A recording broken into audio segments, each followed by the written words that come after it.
Urip ojo kakean sambat.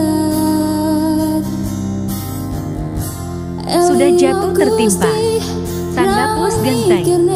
Apa orang rememeh? Wis adu persepsi, rebutan takdir. Setiap apa-apa yang terjadi di bumi, semua kehendak Tuhan untuk mengingatkan manusia anak turunnya, Adam. Tuntutlah Tuhan yang memberi cobaan. Manusia, oh manusia, pakai cermin dan berkacalah. Manusia tercipta sangat sempurna. Takdir dan nasib saling berdampingan. Semua sudah tertulis sebelum tercipta. Setiap peristiwa itu kehendak Tuhan yang Maha Kuasa. Agama sebagai jalannya, ruh manusia supaya bisa memilih mana jalan terbaik. Bagi orang yang beragama akan percaya setiap peristiwa adalah ujian. Semua terserah pandangan manusia masing-masing. Hanya ada dua masalah di dunia ini. Dua masalah tersebut adalah pertama, masalah yang dapat diselesaikan. Ini tidak perlu dipikirkan karena masalahnya dapat diselesaikan sehingga tak bisa disebut masalah. Kedua, masalah yang tidak dapat diselesaikan. Nah, yang ini juga jangan diambil pusing, jangan dipikirkan karena tidak dapat diselesaikan.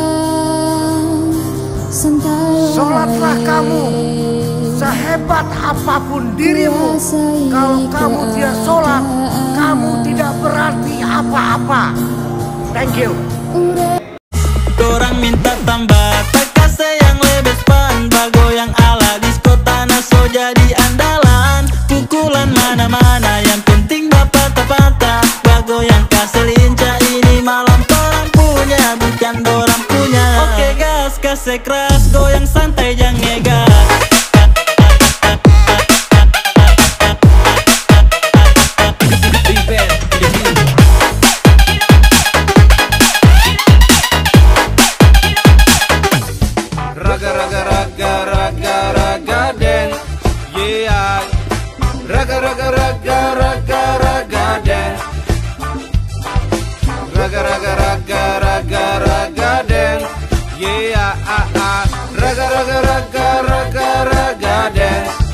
Apakah nggak bahaya?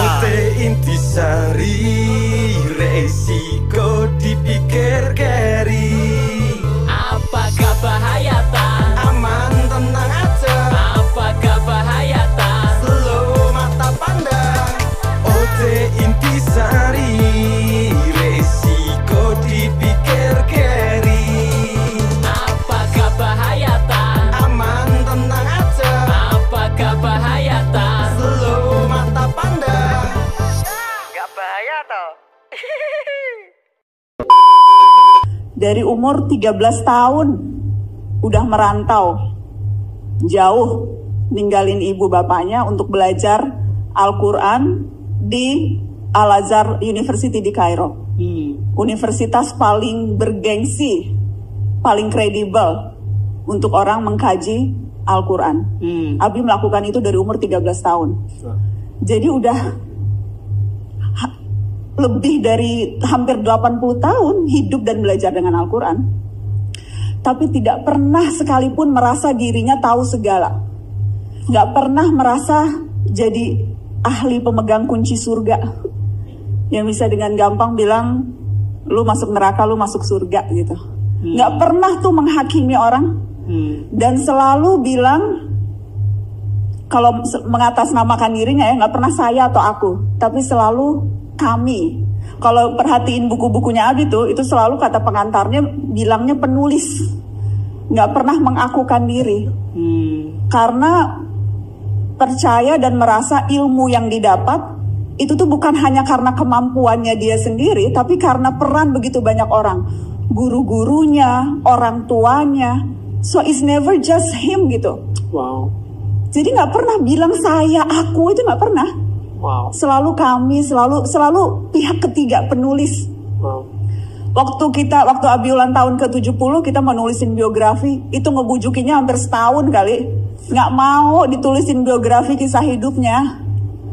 Sampai sekarang nggak mau dicium tangannya, kecuali sama anak dan cucunya. Nggak mau dipanggil Habib di tengah situasi yang sekarang lagi inflasi Habib. Kayaknya bagian ini viral nanti. Biarin aja.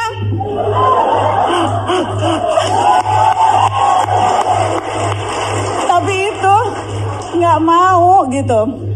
Karena selalu bilang Habib itu artinya orang yang dicintai dan mencintai.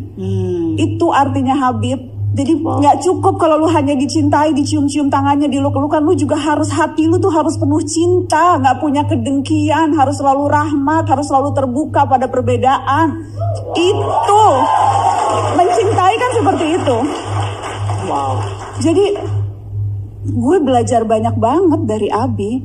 Setiap kali ada sesuatu yang dia nggak tahu, dia selalu nanya ke gue soal hukum, jadi iya nanya. Kalau mau lagi nulis sesuatu nanya.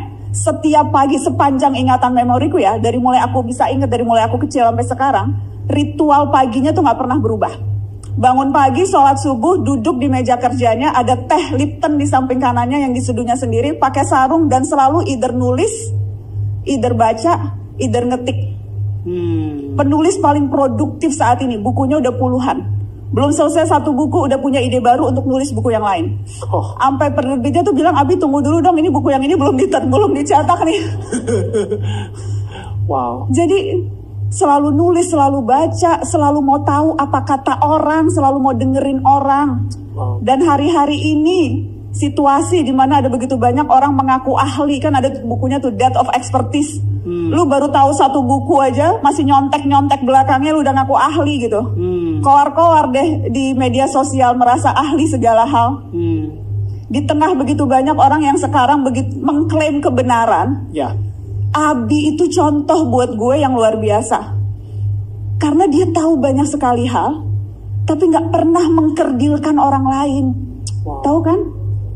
Dan itu tuh jadi panutanku tuh itu.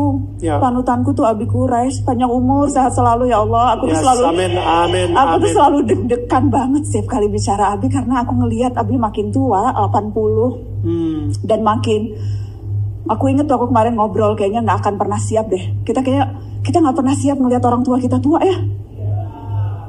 Aku tuh tinggal di rumahku tuh bener-bener di belakang rumah Abi. Jadi aku tuh setiap hari jalan kaki gitu ke rumah Abi, setiap hari ketemu. Tapi setiap hari terus ngelihat, kok kayaknya Abi makin tua dan aku makin deg-degan ya Allah. Aku takut banget Abi meninggal. That's my biggest fear kalau Abi meninggal gimana? Ya itu terus-menerus yang sampai sekarang aku lakukan tuh belajar tawakal, belajar. Artinya apa tuh? Tawakal itu kata Abi itu dari kata wakilu dan yakilu, mewakilkan, diwakilkan. Jadi kalau kita tawakal itu kita menyerahkan urusan kita, minta diwakilkan kepada Tuhan. Tapi kata Abi bedanya kalau minta perwakilan manusia sama perwakilan Tuhan. Perwakilan manusia tuh kita biasanya ya udah terserah lu deh, wakilnya lu melakukan apapun gitu. Udah gua wakilin, you do what you have to do gitu. Tapi kalau kita minta urusan kita diwakili oleh Tuhan, it doesn't work. Terserah Tuhan, maksudnya we have to put the effort juga. Harus ada effortnya, and then to some extent kita serahkan ke Tuhan biar Tuhan yang mewakili urusan-urusan kita. Jadi that's what I'm trying to do gitu maksudnya. Tapi kalau untuk bisa sampai ada di tahap itu harus bisa berdamai dulu dengan Tuhan kan. Pernah gak sih Mbak Nana kayak marah sama Tuhan dan bagaimana akhirnya, kalau misalnya pernah, bagaimana akhirnya bisa berdamai dengan Tuhan? Abi selalu ngulang-ngulang ini dari dulu. Sebetulnya, dan Abi juga bilang, kita tuh seringkali berprasangka buruk pada Tuhan. Dan itu dosa pertama manusia. Katanya dosa pertama Adam tuh, sehingga kemudian akhirnya ia turun ke bumi. Itu karena dia berprasangka buruk pada Tuhan. Padahal Tuhan itu maha baik, maha mencintai umatnya. Dan selalu mau menerima cinta umatnya. Jadi prasangka baik sama Tuhan gitu. Jadi ketika ada sesuatu yang rasanya nggak sesuai keinginan kita, kalau kita suudzon nih berprasangka buruk sama Tuhan, kita selalu merasa memang ini karena kita berdosa, kita dihukum. Karena mungkin kebanyakan nonton film sinetron yang azab dalam kubur itu loh, tahu kan? gue suka prihatin banget tuh. Karena di situ tuh digambarkan Tuhan tuh jahat banget. Kalau manusia berdosa, kubur lu akan diobrak-abrik, akan ada petir, akan terbuat gitu ya kan. Bangun lagi. Yeah. Jadi ini pola pikir kita tuh seolah-olah Tuhan tuh jahat. Yeah. Padahal Tuhan tuh